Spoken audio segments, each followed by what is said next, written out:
ஏய் தம்பி பாத்தியே பெருசா வச்சுட்டானுங்க.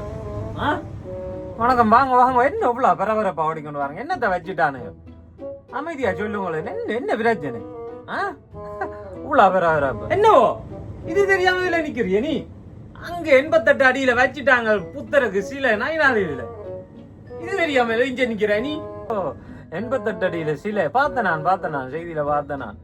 88 அடியில நைனாதேவியில புத்தரில வச்சிருக்கோ. அவனுங்கள் வைப்பானுங்கள் தானே, நீங்கள் வைக்க மாட்டோம். என்ன செஞ்ச நீங்கள்? அவங்க காணி வேண்டி சிலை கட்டி திறக்க மட்டும் ஒருத்தருக்கும் இந்த தகவல்கள் வேற இல்லையே. இப்ப திறந்த அப்புறம் தகவல் வருது. நீங்க என்ன பிஸியா செஞ்சு கொண்டு இருந்தீங்க? அட அது எல்லாம் யார் கவனிச்சது?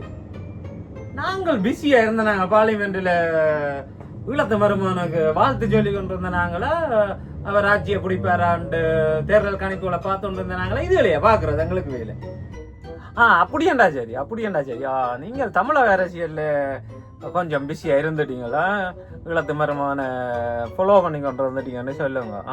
அடே நாங்க விஜய் பற்றி ஏன்டா கோவப்படுறீங்க? உங்களுக்கு என்ன பிரச்சனை? அதான்டா முக்கியமான அரசியல். உன்னோட இதான் நான் வேற நான் போய் பாலை எடுத்தோம் வர மனுஷியாத்த போகுது. நான் ஒன்றும் பிள்ளையா சொல்லலையா? நீங்க ஏதாவது கதையை கொண்டு நான் சும்மா நின்றேன். நான் என் வாய கிளறி போட்டு இப்ப என்ன பேசுறீங்க? சரி பாலை கொண்டு போங்க, மனுஷி வர போ பேசிக்கொண்டு.